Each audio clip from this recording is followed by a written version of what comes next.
자, 오늘은 가정과 함께하는 캠페인 시작입니다. 그래서 5월 한 달 동안 우리 교회학교에서는 가정과 함께 부모님들이 함께 자녀의 영적인 또 신앙적인 부분을 함께 말씀을 나누기도 하고 또 함께 기도도 하고 또 찬양도 하면서 함께 5월 한 달 동안은 그렇게 계속 진행하려고 합니다. 우리 부모님들은 기쁨으로 또 더 좀 적극적으로 이렇게 참여해 주셔서 이것이 우리 교회학교 또 다음 세대 양육하고 세우는 아주 중요한 그런 좀 뭐라고 할까요? 전환점 아니면 새로운 시작이 될 수 있기를 바랍니다. 자녀 교육이라면 우리를 따라올 사람들은 이 세상에 어디도 없을 겁니다. 우리 한국의 부모님들은 얼마나 자녀 교육에 열정인지 정말 모든 것을 다 투자합니다. 자녀를 위한 거라면 정말 목숨까지 다해다 놓을 수 있는 그런 부모들이 우리 한국의 부모들인 것 같습니다. 자녀들을 또 좋은 학교 또 좋은 학원에 또 보내려고 또 그렇게 밤낮 열심히 일해서 다 벌어서 자녀들을 위해서 다 쓰죠. 자, 그런데 우리가 여기서 한 가지 좀 물어봐야 할 게 있어요. 우리들은 자녀들이 그렇게 공부 잘하기를 원하고 또 좋은 행복한 삶을 살기를 원해서 자녀들을 위해서 마음껏 정말 없어서 못하지 있다고 하면 다 투자하는 그러한 우리 부모들인데 우리는 자녀들의 영적인 성장 또 자녀들의 믿음의 계승에 대해서는 우리가 얼마나 관심을 가지고 있나요? 정말 우리들은 자녀들이 그렇게 믿음의 사람으로 잘 자라기 위해서 그것에도 그렇게 열심히 투자하고 열심을 내고 마음을 쏟고 열정을 가지고 있나요? 이것은 정말로 중요한 일입니다. 우리가 다음 세대에게 물려줄 가장 중요한 유산은 무엇일까요? 재물일까요? 요즘 이 시대는 돈이면 전부죠. 돈이 힘이고 돈이 영향력이고 돈이 그 사람의 모든 것을 결정하는 시대에 살고 있어요. 그것은 어쩔 수 없어요. 우리가 사는 이 시대가 이미 자본주의의 끝에 와 있기 때문에 우리는 그러한 삶을 살아요. 하지만 우리도 똑같이 그것을 우리 삶의 목표로 삼을 아니면 그것을 우리 인생의 중요한 최고의 가치로 삼을 만한 것일까요? 이것은 우리에게 매우 중요한 물음입니다. 우리가 오늘 가정과 함께라고 하는 이 캠페인을 시작하는 것은 우리는 뭔가 지금까지 우리가 왔던 그 길을 좀 바꿔서 그 틀을 좀 바꿔서 자녀를 위한 아니면 다음 세대의 믿음 계승을 위한 길을 좀 잡아보자라고 하는 것입니다. 우리가 세상에서는 자녀들의 교육을 위해서 학교와 학원에 다 맡겨놨습니다. 부모가 내가 가르쳐야 하는데 그런 부모는 하나도 없어요. 다 학교에 맡기고 학원에 맡겨서 자녀들이 그렇게 교육을 받게 합니다. 그런데 똑같은 생각이 우리 교회에도 들어와서 자녀의 신앙 양육을 그냥 교회 학교에 딱 맡겨버리고 나는 아무런 책임이 없는 것처럼 그렇게 생각하고 있어요. 이것이 우리가 지금 빠져있는 아주 중요한 함정이에요. 과연 우리는 우리의 자녀의 양육을 교회에 맡겨서 그것이 제대로 이루어질까요? 교회가 책임지기 싫어서가 아니라 실제로 자녀의 양육, 믿음의 성장과 믿음의 계승은 학교 시스템으로는 이루어질 수 없어요. 그것은 어떤 지적인 학문적인 것이 아니라 우리 마음의 문제이고 영혼의 문제이며 성품의 문제이기 때문에 그렇습니다. 이것은 그냥 교회에 맡겨서 이루어질 일이 아닙니다. 우리가 말로는 신앙이 중요하다라고 말하죠. 자녀에게 무엇이 중요합니까? 신앙입니다. 뭐 그렇게 말하지만 정말로 우리는 신앙을 중요하게 여기는 삶을 살고 있나요? 우리가 자녀에게 마음을 쓰는 그 부분에서 얼마나 많이 다음 세대의 신앙의 영역에 대해 관심을 가지고 있나요? 자녀들은 점점 자라면서 부모의 영향력으로부터 멀어질 수밖에 없어요. 또 자녀들은 자라면서 당연히 독립해야 합니다. 언제나 부모에게 의존할 수는 없어요. 한국처럼 결혼하고 나서도 부모를 의지하고 또 결혼했는데도 부모가 자녀들의 모든 걸 이렇게 막 하려고 하는, 그거는 뭔가 좀 그렇게 바람직한 모습 같진 않아요. 자녀가 성장하고 성인이 되고 했으면 완전히 독립합니다. 그런데 중요한 것은 자녀들이 자랄 때는 부모 말도 잘 듣고 신앙생활도 같이 잘하는 것 같은데 자라면서 점점 멀어진다는 말이죠. 그래서 어떻게 할 수가 없어요. 이미 30대, 40대가 자녀인 분들은 어떠세요? 자녀들이 믿음 생활 잘 하고 있다고 생각하십니까? 자녀들이 주일이면 하나님을 예배하는 자리에 있다고 확신하십니까? 이것은 정말로 중요한 문제입니다. 점점 시간이 흐를수록 자칫 자녀들은 믿음의 길에서 멀어지기 쉬워요. 그리고 실제로 나타나는 현상입니다. 초등학교 졸업하고 중학생이 되면서 또 고등학생이 되면서 그리고 고등학교를 졸업하고 나서 가장 아이들은 믿음의 길에서 멀어집니다. 이 문제를 어떻게 해결해야 될까요? 교회가 잘못해서일까요? 오늘 말씀에 보면 내 자녀에게 부지런히 가르치라. 누구에게? 자녀에게. 이것은 부모에게 내린 명령입니다.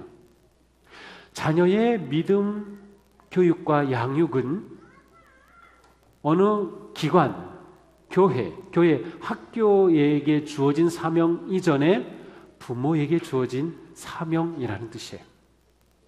이것은 부모가 이것은 내 책임이다 라고 생각하지 않으면 자녀의 믿음 양육은 저절로 이루어지는 것이 아닙니다. 그림 하나를 보겠는데요. 이 그림은 자녀에게 영향력을 미치는 그 시간을 나타냅니다. 왼쪽에 있는 그림은 1년 동안 교회가 아니면 교회 학교가 자녀에게 영향력을 미칠 수 있는 시간입니다. 40에서 50시간. 오른쪽은 가정이 부모가 한 자녀에게 영향력을 미칠 수 있는 시간입니다. 1년에 3,000시간입니다. 물론 이것은 미국의 가정을 기초로 한 통계이지만 한국 가정도 크게 다르지 않을 거예요. 교회 학교는 1년에 50시간 정도 영향을 미친다면 가정은 우리는 학원에 아주 많이 가니까 한 2,000시간 정도라고 잡을까요? 그래도 이건 비교가 안 되죠. 결국 자녀의 믿음의 성장과 믿음 계승은 가정의 일인 것을 알 수 있어요. 부모의 일입니다. 자, 이렇게 되고 나면 난감하죠. 그러면 우리가 가정에서 성경을 일일이 다 가르쳐야 하나?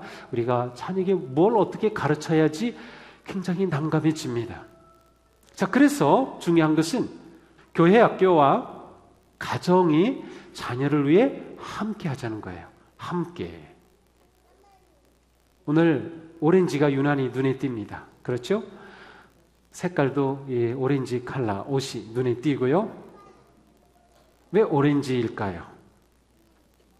미국에서 자녀의 신앙 양육에 있어서 교회와 그리고 가정이 함께 해야 한다고 하는 그러한 어떤 교육 철학이 새롭게, 사실은 이게 새로운 건 아니에요. 원래 이게 성경적인 건데 이제 시간이 많이 흐르면서 가정적이던 이 모든 교회의 그 양육 시스템이 지금 세상처럼 그렇게 분리되었기 때문이죠. 그래서 이것을 뒤찾는 거예요.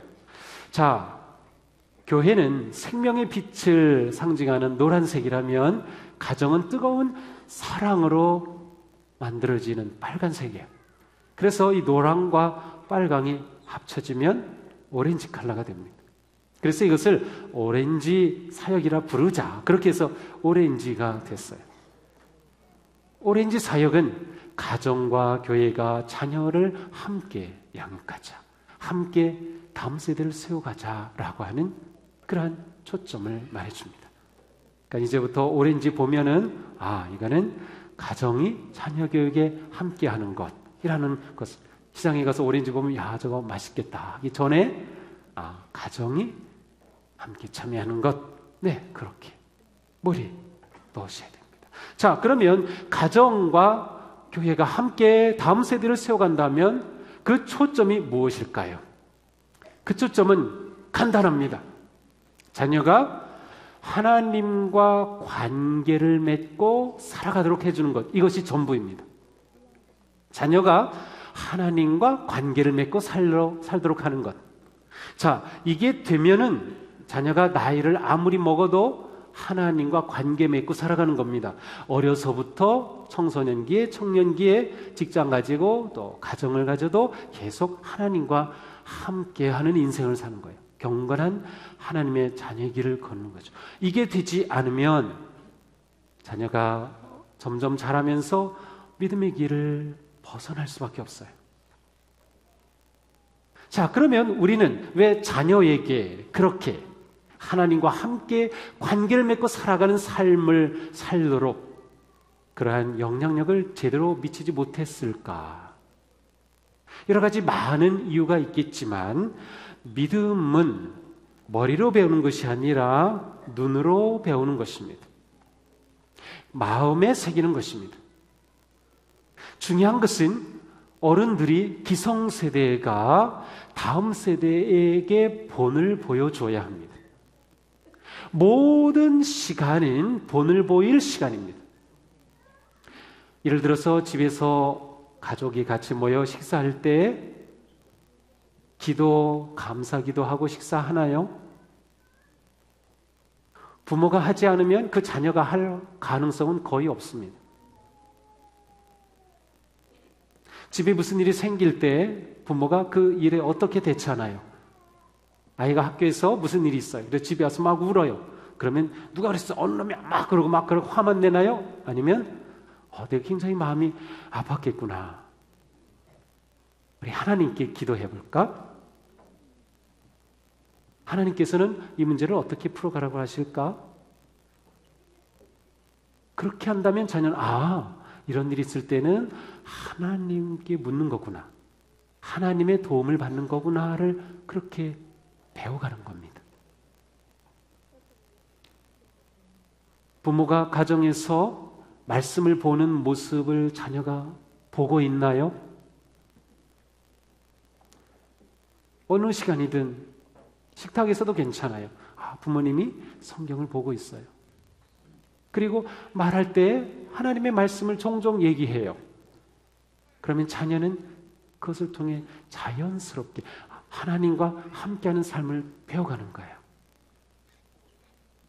근데 교회가 이러한 것을 할 수 있도록 부모님께 안내하고 또 부모님을 교육하기도 하고 그러한 과정을 제공해드리고 또 그렇게 함께하는 거예요. 그래서 우리가 5월 한 달 동안 하는 것은 실제로 그러한 것을 행해요. 우리 주보에 보면 교회학교에서 배우는 내용이 나와 있어요. 그냥 괜히 나와 있는 게 아니고요. 그거 보고 우리 아이가 유치원에 다니면 또 초등학교 5학년이고 하면 그 학년에 맞는 것을 보시고 오늘 우리 아이는 교회에서 이러한 말씀을 들었구나. 그러면 주일 저녁에 같이 식사하면서 얘기하는 거죠. 야, 철수야, 오늘 교회에서 솔로몬에 관해서 배웠지? 야, 솔로몬 아빠는 굉장히 좋아하는 사람이야. 지혜로운 왕이었거든. 근데 어떤 내용을 배웠지? 이렇게 물어볼 수도 있고 어떤 마음을 느꼈어? 물어볼 수도 있어요. 그냥 한 번 물어만 줘도 이 아이는 우리 엄마 아빠는 교회에서 내가 무엇을 듣는지 굉장히 중요하게 여기는구나. 내가 교회에서 예배하는 것 굉장히 소중하게 여기는구나를 알게 되는 거예요. 그렇게 되면 그것이 쌓여서 하나님과 함께하는 삶으로 나아가죠. 물론 아이들이 막 청소년기가 되고 막 사춘기가 되고 하면은 굉장히 삐딱하게 나가요. 부모가 하는 거 다 싫어하고 무조건 반항하고 그래요. 그래도 이렇게 심겨지면 그 아이들은 돌아와요. 왜냐하면 그 마음에 새겨졌기 때문에. 언젠가는 하나님께로 가야 한다는 걸 알거든요. 이것은 우리에게 정말로 중요한 일입니다. 성경에는 놀랍게도 훌륭한 가정의 본이 거의 없어요. 참 이상하죠? 훌륭한 가정의 본이 있으면 우리는 그 본을 따라가기 위해서 그 말씀 공부하고 그 인물을 공부하면서 가정교육을 잘 할 텐데 불행하게도 거의 없어요. 노아 할아버지는 음주가 좀 심했어요. 그래서 그 가정이 음주 때문에 좀 고생을 하죠.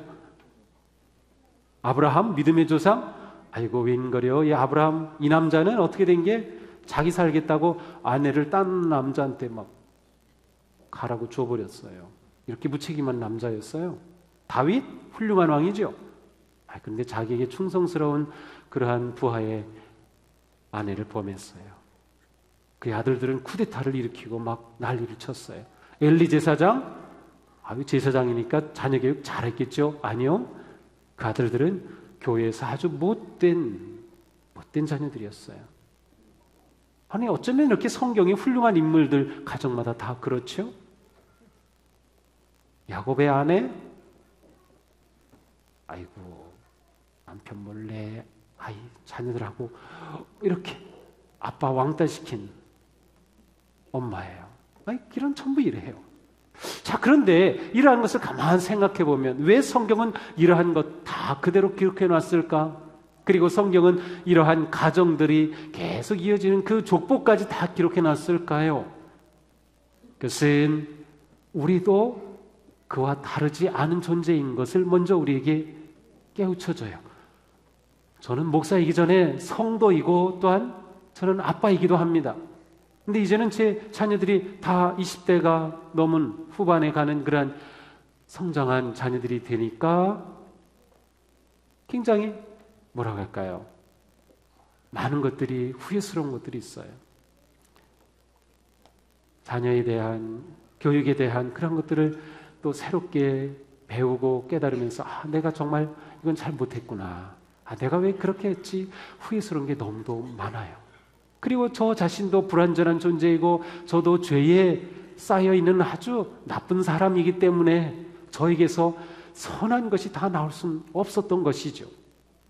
그런데 그래도 절망하지 않는 것은 하나님께서는 그렇게 불완전한 부모들을 통해서도 놀라운 구속과 사랑의 일들을 계속 이루셨다는 사실이에요. 우리가 불완전하고 부족하다고 해서 하나님이 하실 일을 못하신 게 아니란 뜻이에요. 그러니 우리에게는 희망이 생기죠. 내가 부족하지만 그래도 하나님은 나를 통해서 일하시는구나. 내가 부족한 아빠고 부족한 엄마이지만 우리가 부족한 어른이고 부족한 기성세대지만 우리는 얼마든지 하나님께서 우리를 통해서도 선한 일을 하실 수 있도록 우리 자신이 그렇게 쓰임받을 수 있구나.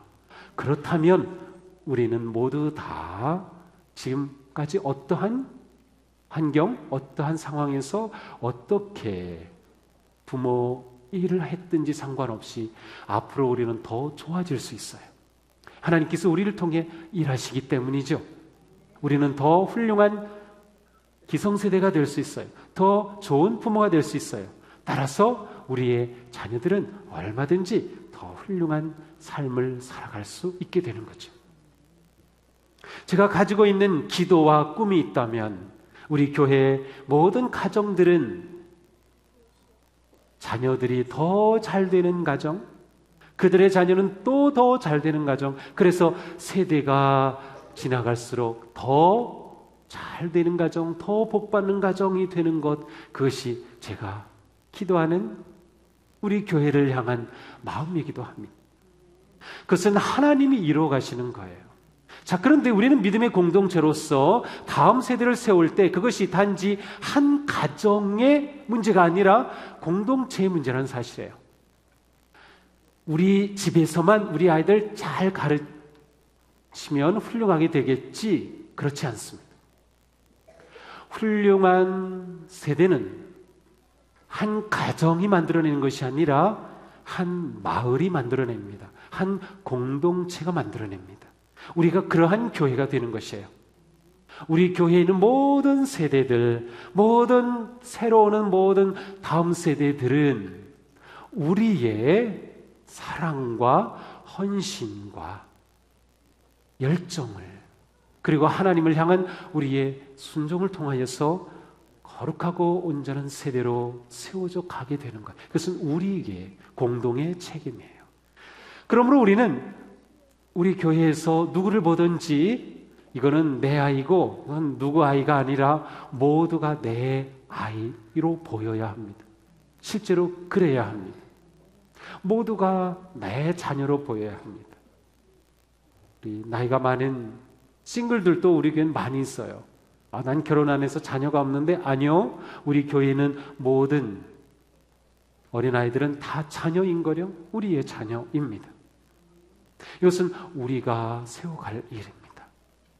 오늘 우리는 어린이 세례를 합니다. 우리 온 가족 예배를 드리면서 어린이 세례를 하는데 처음으로 침례를 하려고 합니다.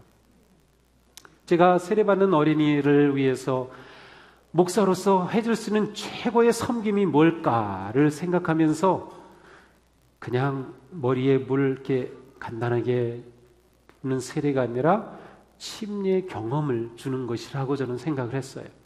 그리고 이것은 원래 예수님이 받으신 방법이기도 하고요. 이렇게 침례를 받으면 좀 더 깊이 경험되고 새겨질 거예요. 나는 동수교에서 세례를 받은 사람이야. 나는 하나님의 자녀야. 나는 그때 많은 우리 부모님들, 어른들이 나를 축복해 줬어. 나는 정말 대단한 존재야. 내 정체성이 분명해지지요. 내가 얼마나 소중한 존재인가. 그리고 세례 갱신하는 자녀들, 유아 세례 받은 아이들이, 이 아이들은 세례 경험이 없죠. 기억이 없어요. 하지만 오늘 세례 갱신을 통해서 다시금 나는 엄마가 나를 위해서 이렇게 어릴 때, 아기 때 벌써 세례를 주셨네. 얼마나 고마워. 내가 이 세례의 의미를 되새기면서 나는 하나님의 아들로, 하나님의 딸로 잘 자랄 거야. 그렇게 훌륭한 사람으로 결단할 수 있는 그러한 기회가 될 거예요. 오늘 우리는 하나의 가족 공동체로서 다음 세대를 세우는 교회로 결단하며 새롭게 오렌지 사역, 가정이 함께하는, 부모가 함께하는 그러한 자녀 양육을 향해서 나아가야 하겠습니다. 자, 우리가 자녀에게 줄 최고의 선물은 무엇일까요? 어제 어린이날이었는데 우리 어린이들 선물 받았어요? 선물 저긴 받았네. 선물 못 받은 친구들 있어요? 못 받은 친구도 있네. 어떡하지? 자, 그런데 우리 어린이들에게, 자녀에게 줄 수 있는 최고의 선물은 바로 하나님이랍니다. 우리 자녀가 하나님만 받을 수 있다면 그 인생은 성공한 거예요. 그 인생은 행복할 수밖에 없어요. 우리가 자녀에게 정말 중요한 선물 꼭 전해줘야 합니다. 그리고 그러한 교회가 되기를 주님의 이름으로 축복합니다. 기도하겠습니다.